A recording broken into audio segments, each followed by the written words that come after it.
32 ஆறுலையும் மணல் அள்ளி திண்டாச்சு, வித்தாச்சு. இப்போ மணல் தீர்ந்துருச்சு, அதுக்கு மேலே ஆற்றுல மணல் இல்லை. இப்போ என்ன பண்ணுறான், இப்போ என்ன பண்ணுறன்னு அவனுக்கு தெரியல. இப்போ எம் சாண்டுன்னு மலை மணல்னு ஒரு வார்த்தையை போடுறான்.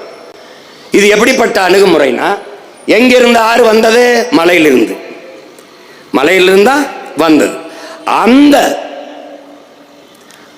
அந்த ஆறு எங்கிருந்து வந்ததோ, அருவி வந்து ஆறு வந்ததோ, அந்த ஆறை கொண்டு வந்த அந்த மலையவே இப்ப என்ன பண்றான், எம் சாண்டுன்னு இருக்கிறான். இந்த ஆறை உயிர்ப்பிக்க முடியும்னா அதுக்கு வாய்ப்பே இல்லை.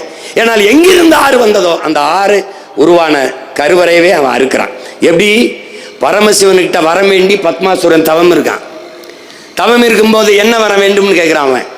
இவன் எனக்கு நான் யார் தலையில கை வச்சாலும் அவன் எரிஞ்சு சாம்பலானம்ன்றான். இவர் சிவன் தந்தைன்றாரு. நீ கொடுத்த வரம் வேலை செய்தா இல்லையான்னு பார்ப்போம், உன் தலையில கையை வைப்போன்றான். இது எப்படிப்பட்டதுன்னா, எவன் ஆறை தந்தானோ அவனையே அழிக்கிறது. இப்ப பரமசிவன் வரம் தந்தவன் தலையிலேயே கையை வைக்க பத்மாசுரம் ஓடுறான்.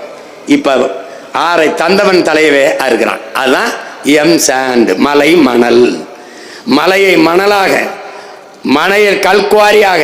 ஏன் மணல் குவாரி, ஏன் கல்குவாரி? ஏன்னா வாரி வாரி எடுப்பதால் அது மணல் குவாரி, கல்குவாரி. அதான் அதுக்கு பேரு. ஆச்சு, எல்லாம் தின்ட்டான். உன் தாயின் மாறு, இந்த மாறுல நீ பால் குடிக்கிற, இந்த மாறை அறுத்து ரத்தம் குடிப்பது எப்படிப்பட்ட கொடுஞ்செயலோ அப்படிப்பட்ட கொடுஞ்செயலை இவர்கள் செய்து கொண்டிருக்கிறார்.